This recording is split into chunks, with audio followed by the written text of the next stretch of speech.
I'm at French Prairie Perennials today in Aurora with Kerry. And you know, Kerry, it's kind of the late summer and we need some pizzazz in our garden. So what you got for us? I like grasses. Oh. Yeah, I love all the flowering plants as well. But this time of year, the grasses swing in the breeze and the leftover flower stalks, you know, in the fall are just really nice and wispy and fun to watch. Yeah, definitely. Some texture and motion. Yeah. Very cool. So what kind of varieties? The ones that I absolutely have a passion for, I love Japanese forest grass, Hakonechloa, and there are many different types. My favorite right now is the Aurora, which is kind of a lemony yellow. It's more chartreuse in sun, and then it's more green in maybe half-day sun.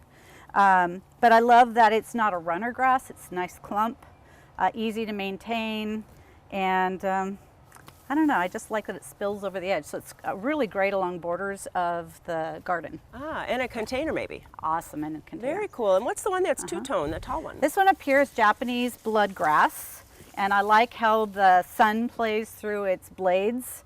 It gets 2 to 3 feet tall, likes full sun, can even take a little bit of droughtiness if once established, and that color is just a winner. Beautiful. And talking about color, purple fountain grass. Yeah, this is the one annual that I will put somewhere because that dark foliage, it's just so masculine, especially amongst a bunch of flowering perennials. It just brings out the rest of the garden. And these, you know, flower blossoms are just, you want to pet them.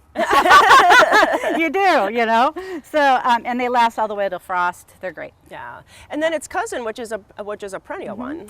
Yeah, this is Pennisetum Hameln, and so it is a perennial one. What I like about it is a clumper, and it's maybe 1 to 3 feet in size, depending upon what you're doing to it. The blades kind of stop down in here, but then the blossoms stay up above. Beautiful. And so I like that one too. Nice. And then you have some shorter ones down here at the end. Yeah. We have some Carexes, which are in the sedge family. This one's called Blue Zinger. And when you put it up against like a mondo grass that's black, or against something that's opposite color like a Carex testacea, which is the orange sedge grass, really colorful. Good Nice. fall color too. And this one has been evergreen for us. Yeah. And then this is just Carex moroi, and it's evergreen, great in a container as well, well-behaved clumper, but good in the edge of the garden too. Nice. And I love this striped one here in front of you because the stripes go differently. They're going horizontal instead of vertical. Yeah, this is Miscanthus Gold Bar.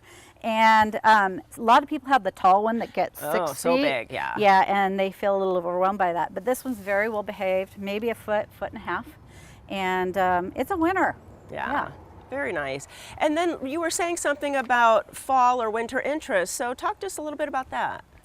As far as grasses go? Yes. What I like is that you have, of course, the leftover blossoms.